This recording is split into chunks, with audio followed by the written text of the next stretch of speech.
I think if we can start with the medical, I think medical has got a couple of factors that's very much in its favor. I think one of the important things about medical, the barriers of entry is relatively high. You can't go there and build a hospital or a surgery center or any of those facilities. You need a license, you need permitting.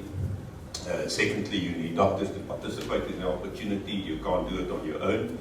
And then thirdly, I think, with the aging of the population worldwide, with new technology coming into play, I think, healthcare cost and healthcare treatment improves all the time.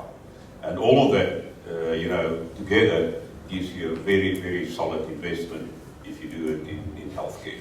My experience over the last 20 years with investment in healthcare in South Africa, I've never had empty space. I've had very, very few doctors leaving my buildings and going somewhere else because they can get it cheaper or whatever reason. And the other reason that's very important, these guys invest heavily, co-invest heavily in your facilities.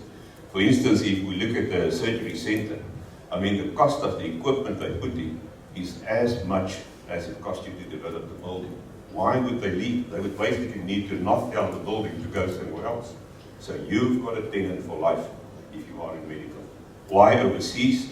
I think for me, I started looking overseas in the early 2000s because for me, the world has become a small place. We're part of the global village.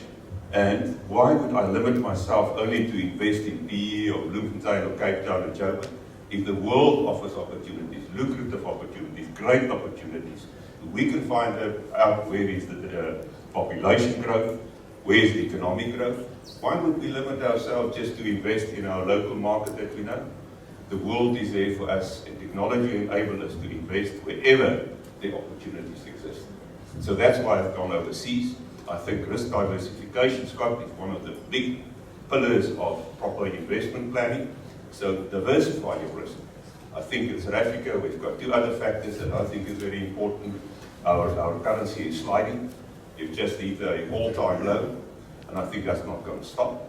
So that's the other factor. And lastly, I think for me, yes, we've got a little bit of political risk in Africa that we also need to take into account.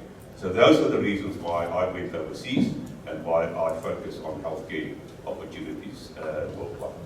Just before I move on to Dol, how many hospitals are you building in South Africa at the moment? Well, I'm building 6 at the moment that I'm currently busy constructing, and then I've got a pipeline of quite a number of others that we're developing, and this is in specialized hospitals. That's a new trend we're developing. As everything in the world get more specialized, also healthcare also getting more specialized, and we focus in specialized hospitals, which is basically day hospitals, sub-acute hospitals, and psychiatric hospitals.